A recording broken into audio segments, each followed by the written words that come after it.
Muy bien, buenos días a todos. El título de la predicación en esta mañana es La misión que nos da la resurrección.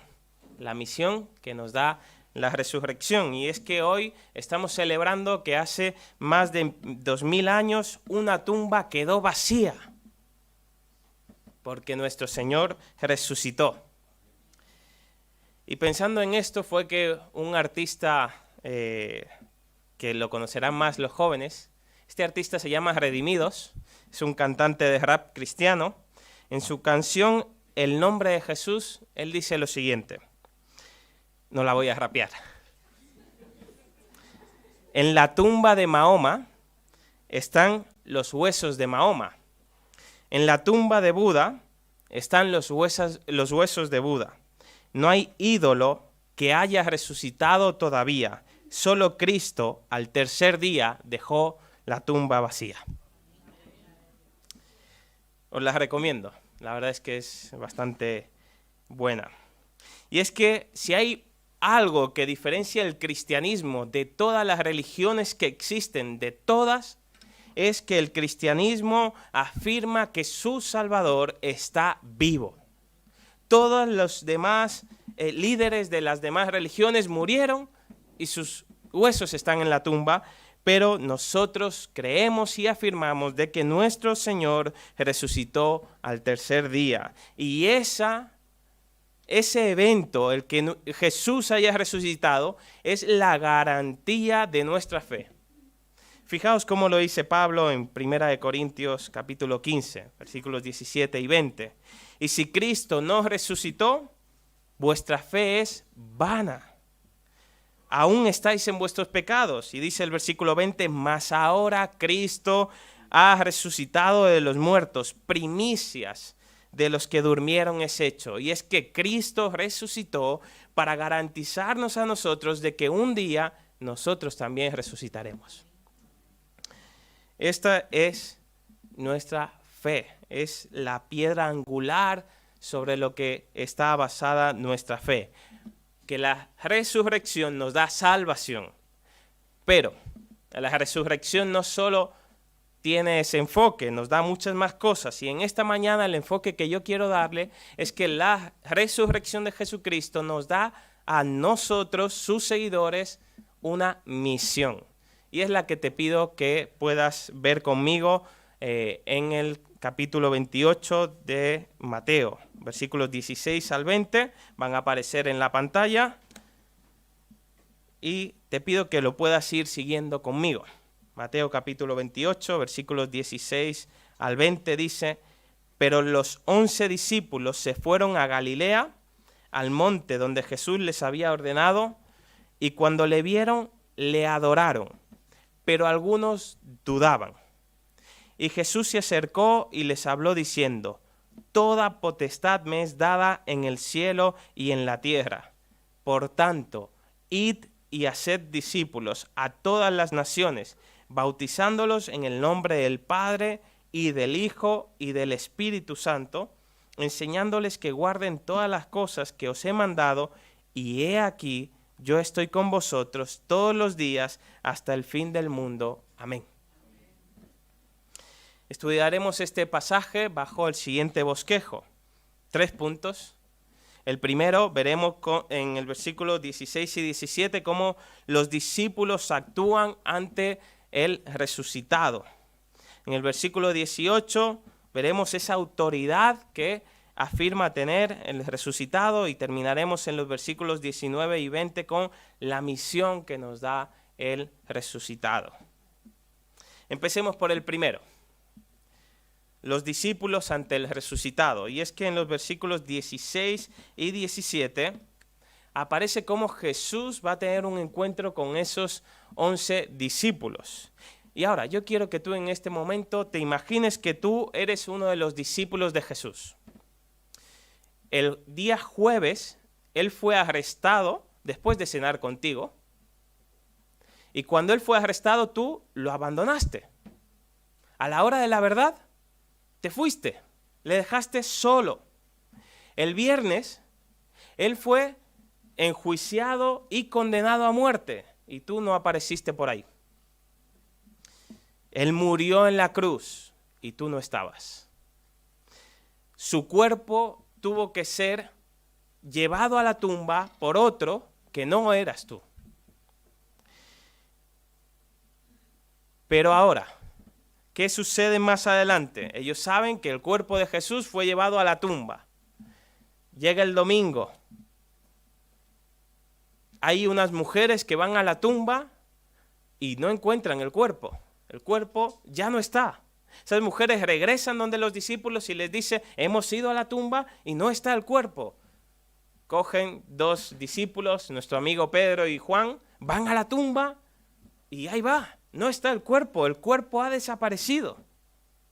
Pero luego hay 2 discípulos por ahí que van de camino a Emaús y afirman haber tenido un encuentro personal con Jesucristo resucitado. Ellos vienen a ti y te lo cuentan. ¿Cómo sería tu reacción? ¿Cuál sería tu reacción en ese momento? Te están contando estas cosas, el cuerpo no aparece, las mujeres lo dicen, Juan y Pedro también, pero hay otros 2 discípulos que dicen que el Señor ha estado con ellos, ha resucitado. Entonces están 10, atención, 10, el mismo domingo de resurrección en una casa y aparece el Señor Jesucristo. ¡Wow! Tremendo. Eso ocurre, pero hay uno que no estaba. ¿Os acordáis quién era? Nuestro amigo Tomás. Tomás regresa donde están todos, Jesús se ha ido. El domingo de resurrección le dicen, Tomás, el Señor ha estado con nosotros. ¡Anda ya! Uy. ¡Anda ya! ¿Qué va a estar el Señor con vosotros? ¿Os habéis creído lo que han dicho esos 2 discípulos y las mujeres? Y entonces Tomás dice, si no lo veo y si no meto mi dedo en sus llagas, ¿os acordáis? Entonces, ¿qué sucede? Pasa una semana y el Señor regresa ahora donde están los 11 reunidos. Tomás entre ellos y le dice, Tomás, ven para acá, mete tu dedo, pon tu mano en mi costado y sé alguien que crea, ¿no? ¿Verdad? Entonces eso sucede. Ahora, pasan unos días, el Señor se va, entonces ellos tienen que ir a Galilea porque el Señor les había dicho ya en Mateo 26:33, después que hayas resucitado iré delante de vosotros a Galilea. Los 11 ya han tenido un encuentro con el Señor Jesús, 10 tuvieron 2 encuentros, pero los 11 tuvieron al menos un encuentro con el Señor Jesucristo. Ahora, ellos van a Galilea porque el Señor les ha dicho que vayan allí para encontrarse con Él. No sabemos cuántos días o semanas habían pasado antes de esos 40 días que el Señor ascendería a los cielos.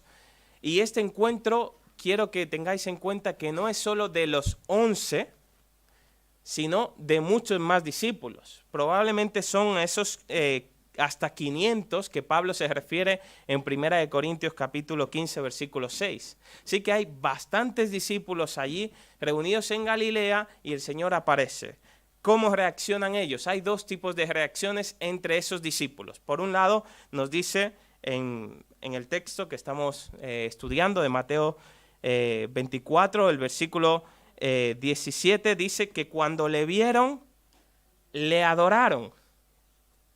Pero también nos dice, pero algunos dudaban. Anda, algunos dudaban. Y yo te pregunto, si tú fueras uno de esos muchos que están allí viendo al Señor resucitado, ¿tú qué harías? ¿Tú serías de los que están en el equipo que le adoran o en el equipo que duda?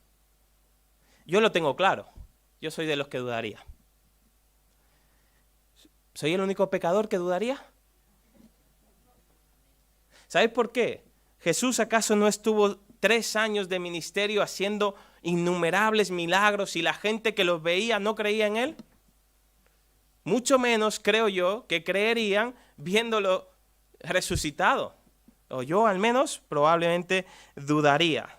Así que cuidado con juzgar demasiado rápido a los discípulos. ¡Pecadores! ¿Cómo es posible que después de tantos milagros, después de tantas señales y después de resucitar aún dudan? Bueno, ¿tú y yo no dudamos a diario? viendo todo lo que el Señor ha hecho en nuestras vidas y a veces dudamos? ¿Somos mejores que ellos? No. Somos pecadores igual que ellos, ¿verdad?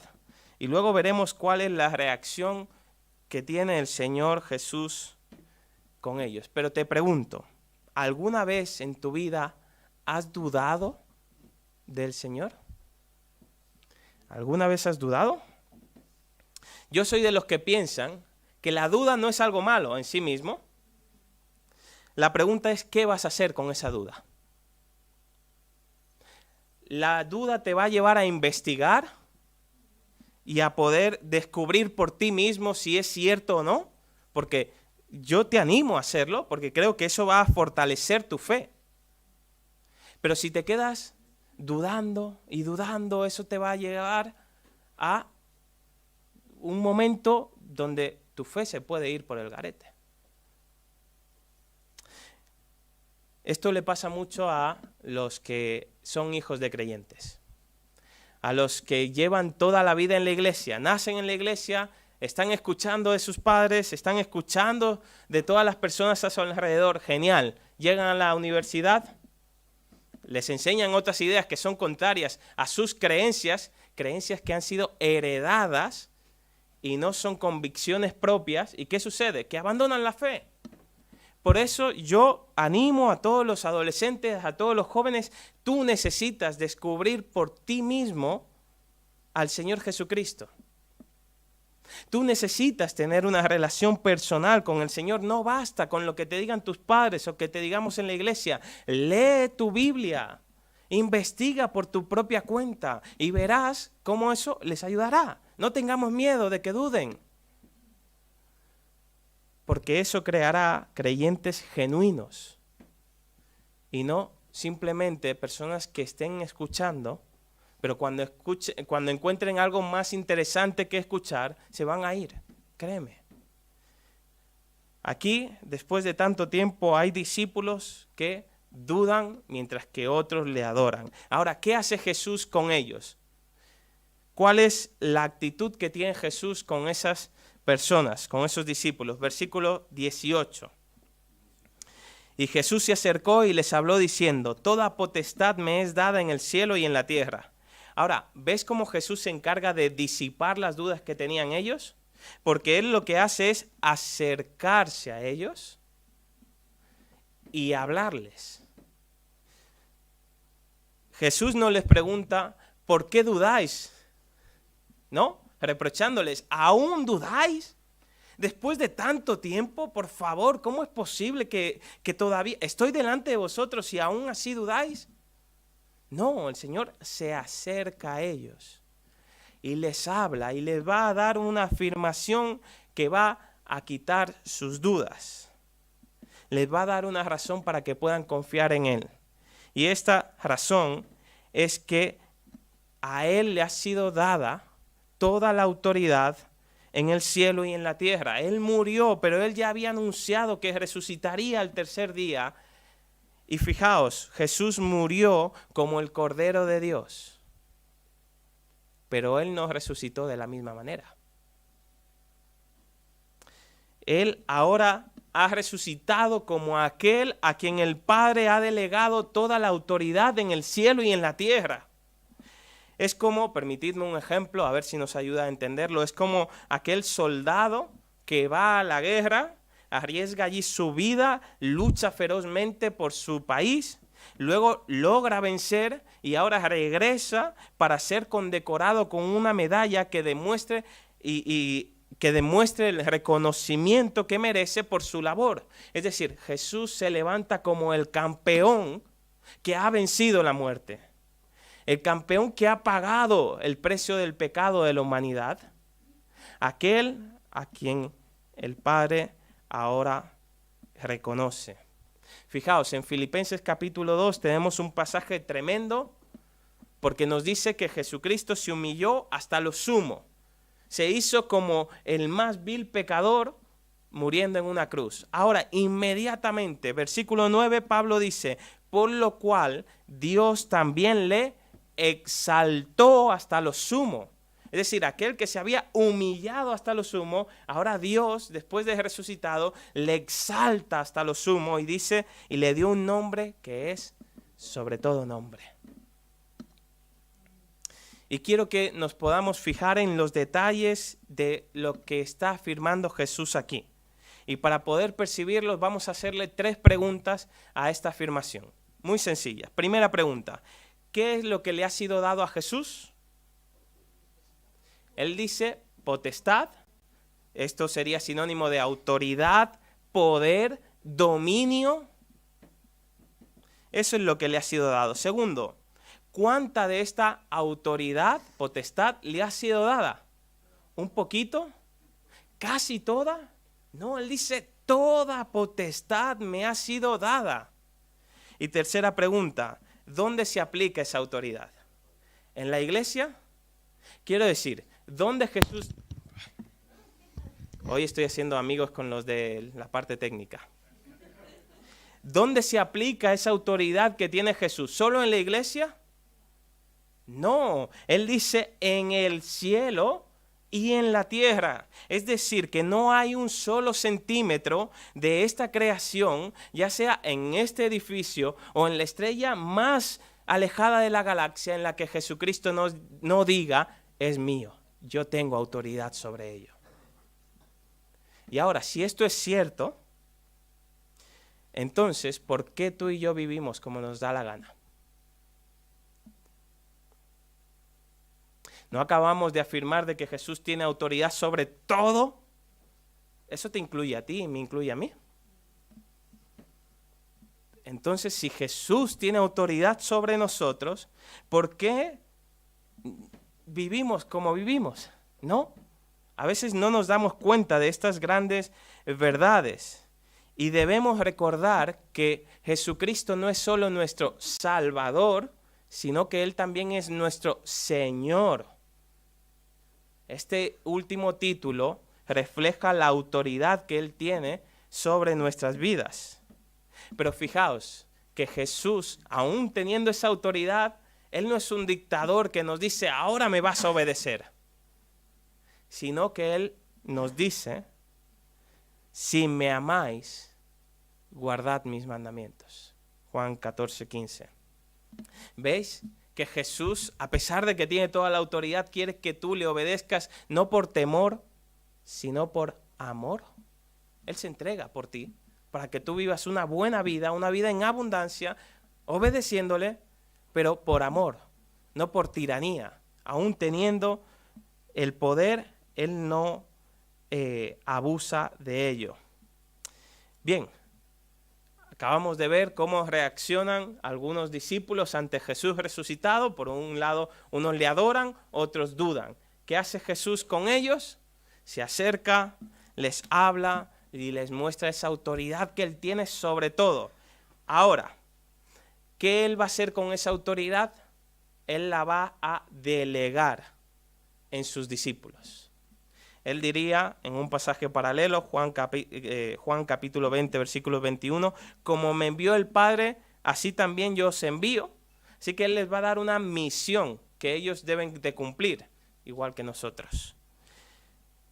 Versículos 19 y 20, la misión que el Señor les deja. Id y haced discípulos, dice el versículo 19. La misión que Cristo nos deja a sus seguidores es la de hacer discípulos.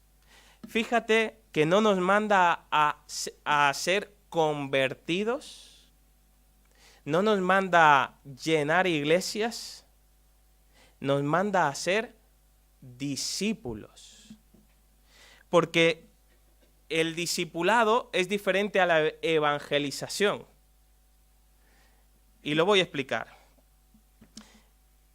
La evangelización es yo le hablo a una persona que no cree, le hablo acerca del Señor Jesucristo. Si cree bien, si no cree, allá tú, ¿no? El discipulado es yo tengo una relación con la persona para hablarle acerca del Señor. Si la persona cree, voy a seguir con ella. Si la persona no cree, también voy a seguir con ella. El discipulado nos habla de relación y es lo que el Señor nos manda a hacer, a acompañar a las personas. ya sea desde antes de creer en el Señor hasta después, para que puedan crecer, madurar y hasta ser capaces de que esos creyentes, esos discípulos, sean capaces entonces de hacer otros discípulos a su vez. Es decir, que nosotros en esta iglesia deberíamos de ser discípulos que hacemos otros discípulos. Y esto me lleva a preguntarte, ¿alguna vez has sido discipulado por alguien? ¿Hay alguien que te haya dedicado tiempo para enseñarte a tener una relación más profunda con el Señor? ¿Tienes a alguien a quien rendirle cuentas? ¿A quien hablarle de tus problemas? Si no, yo te animo a buscarlo urgentemente. Porque todos necesitamos ser discipulados. Todos necesitamos ser acompañados en nuestra caminar con el Señor Jesucristo. Ahora, nuestra misión es hacer discípulos. ¿Cómo los hacemos? ¿O dónde debemos de hacer esos discípulos? Bueno, el Señor les responde: en toda la tierra, en todos los lugares, en todas las naciones. Por eso nos manda a ir para poder hacer esos discípulos. No nos manda a quedaos donde estáis y esperad que llegue la gente para que entonces las podáis discipular. No, Él nos manda a salir. Yo estoy seguro de que si el Señor tuviera que decir estas palabras hoy en día, utilizaría algo así como: tenéis que salir de vuestras cuatro paredes. Tenéis que ser mi iglesia fuera. Allí donde es necesario, allí en tu casa con tus vecinos, en tu instituto, en la universidad, en donde trabajes, allí tú tienes que ser un discípulo del Señor Jesucristo que hace a su vez discípulos. La gran comisión, la misión que tenemos, no se trata de que nos quedemos, se trata de que podamos ir a ser esos discípulos. Y alguien aquí me puede decir: pero pastor, yo no tengo el don para ser misionero. Bueno, ¿pero acaso no puedes ser un misionero en tu casa con tus hijos? ¿O con tus padres? ¿O con tu familia más cercana? No tienes que irte a un país muy alejado. De hecho, yo tengo un problema con las misiones. Tengo un problema. ¿Sabéis por qué? Porque de España mandamos misioneros a otros países. ¿Qué pasa? ¿Que aquí en España vamos sobrados? Mandamos misioneros a países de África donde hay un 15% de cristianos, un 20, un 30, y España tiene un 2 o un 3. Me quedo anonadado. Yo creo que España necesita misioneros, pero no de otros países necesariamente, sino misioneros tú y yo, los que estamos aquí, los que conocemos la cultura, los que conocemos a las personas, los que hablamos el idioma. Y os está hablando un dominicano en España. Pero si el Señor me ha enviado aquí, pues tengo que ser misionero aquí, o allí donde me envíe. Donde estés, eres el misionero que Dios ha escogido para hablar a esas personas, para ser discípulos. Y escucha, el Señor nos ha hecho pescadores de hombres. Ahora, no vamos a pescar peces lanzando las redes en la arena. No sé si Dionisio me podría decir que eso es posible. No se pescan peces en la arena. No, te tienes que adentrar al mar, tienes que salir y echa las redes, echa la caña. A pesar, por cierto, los jóvenes no echéis la caña, que eso significa otra cosa. Pero para pescar necesitas adentrarte, ir allí donde hay peces y aunque no veas nada, como Pedro, echa las redes en el nombre del Señor. Él se encargará de llenarlas. Él es quien salva. Nosotros somos los que cumplimos su voluntad y Él nos pide: esta es la misión que tengo para cada uno de vosotros, que podáis hacer discípulos allí donde estéis, en todos los lados. ¿Qué debemos de hacer si uno de esos discípulos, de esas personas a las cuales les hablamos allí en nuestro trabajo o en donde sea, creen en el Señor? Primero, nos alegramos. Segundo, le bautizamos. Y tú dirás: una persona que ha creído el domingo anterior, ¿ya la discipulas inmediatamente? Bueno, os digo una cosa, en el Nuevo Testamento las personas creían y se bautizaban. ¿Os acordáis de esa historia del eunuco? ¿Qué impide que yo sea bautizado? Aquí hay un charco, venga. Ahora, ¿hacemos nosotros eso? No. ¿Sabes por qué? Porque yo no tengo el don de discernimiento que tenían los apóstoles. Yo no sé si las personas han creído genuinamente o no. Por eso les hacemos pasar por un curso de discipulado. Que se preparen para saber la decisión que estás tomando. Ahora, yo no voy a estar 3 años discipulando a una persona para poder bautizarla. No, yo voy a dar un mínimo para poder conocer a esa persona y le animo al bautismo. Porque el bautismo no es otra cosa que un simbolismo, un acto público en el cual la persona se identifica con el Señor Jesucristo en su muerte y en su resurrección. Cuando nos sumergimos en el agua, estamos simbolizando la muerte de nuestra vieja vida. Y cuando salimos de ella, nos muestra que ahora tenemos una nueva vida en el Señor Jesucristo. Y alguien que ha sido bautizado de bebé puede decir, ¿y conmigo qué pasa? Te digo, no te preocupes, es un simbolismo.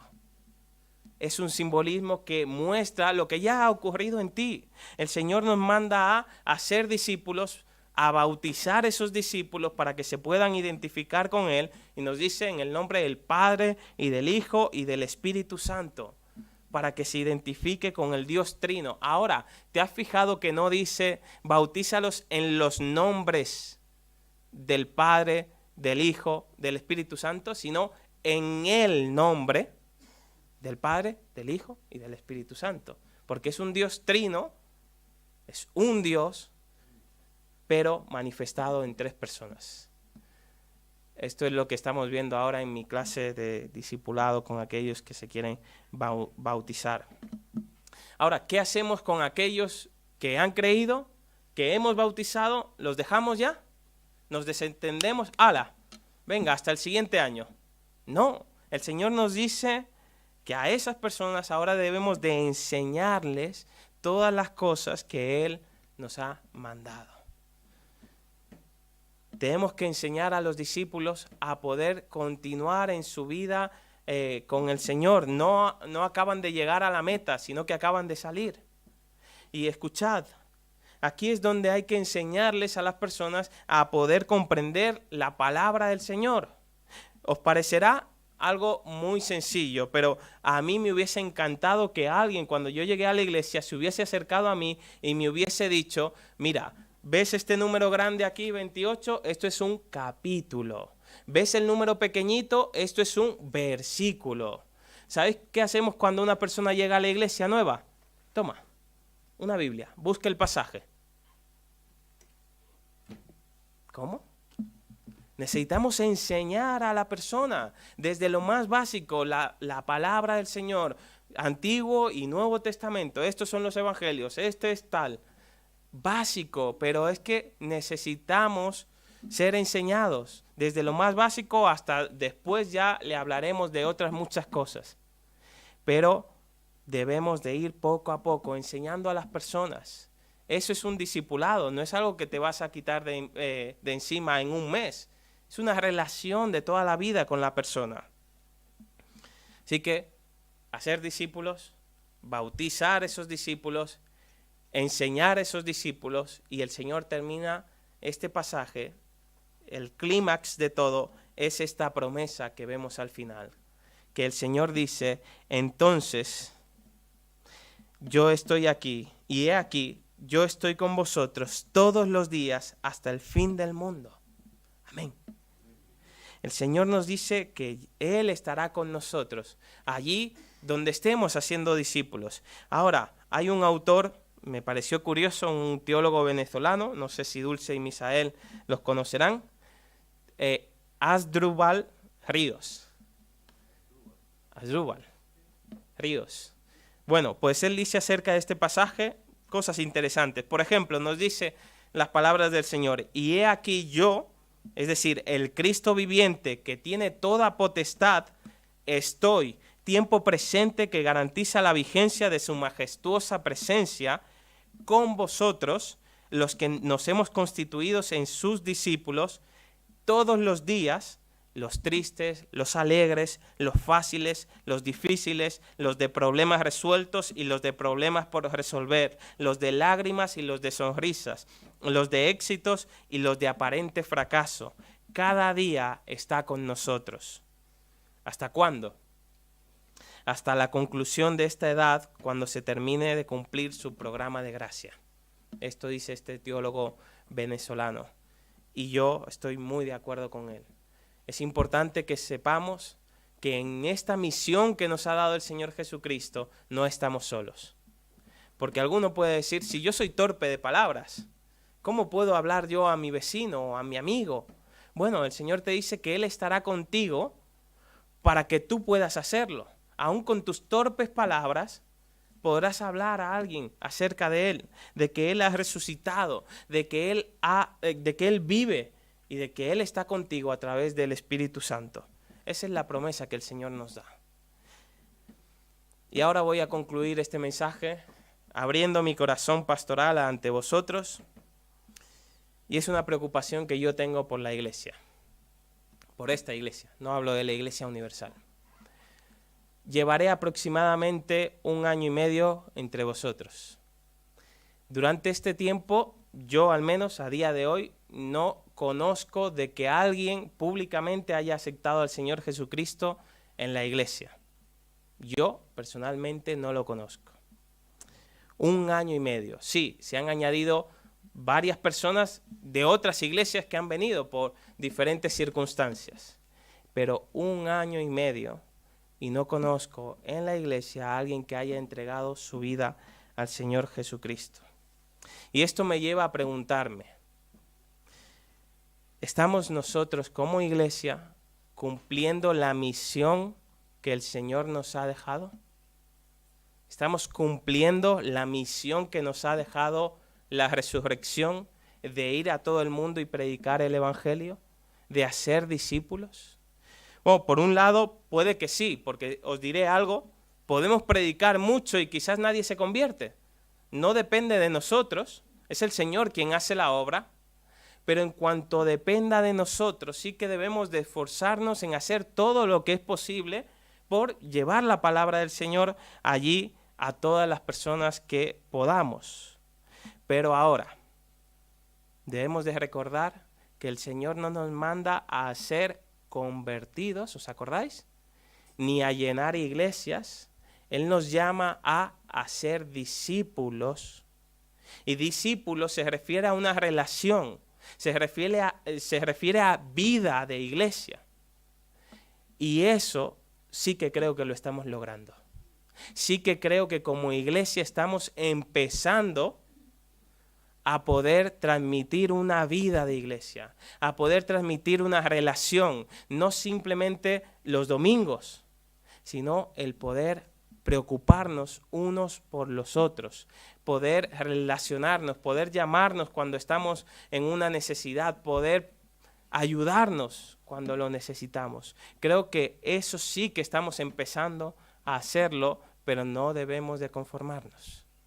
El Señor nos manda a poder seguir cumpliendo esta misión, que es hacer discípulos. Así que de nuevo, ¿alguien te ha discipulado? Si no, busca a alguien. Qué alegría me daría que alguien, cuando yo saliera de aquí esta mañana, me dijera, yo quiero ser discipulado. Yo quiero que alguien me enseñe a tener una relación más cercana con el Señor. O yo quiero aprender a ser discípulos. Yo quiero aprender a cómo transmitir la palabra del Señor. Y hermanos, recordemos, el Señor ha resucitado, esa es la garantía de nuestra salvación, pero queremos que muchos otros sean salvos, porque la resurrección no fue solo para ti y para mí, la resurrección es para que muchas personas puedan creer en el Señor Jesucristo. Y esa es nuestra misión, somos los medios del Señor para llegar a otros. Hagámoslo en cuanto dependa de nosotros todo lo que podamos. Celebremos la resurrección pero cumplamos la misión que nos deja esa resurrección.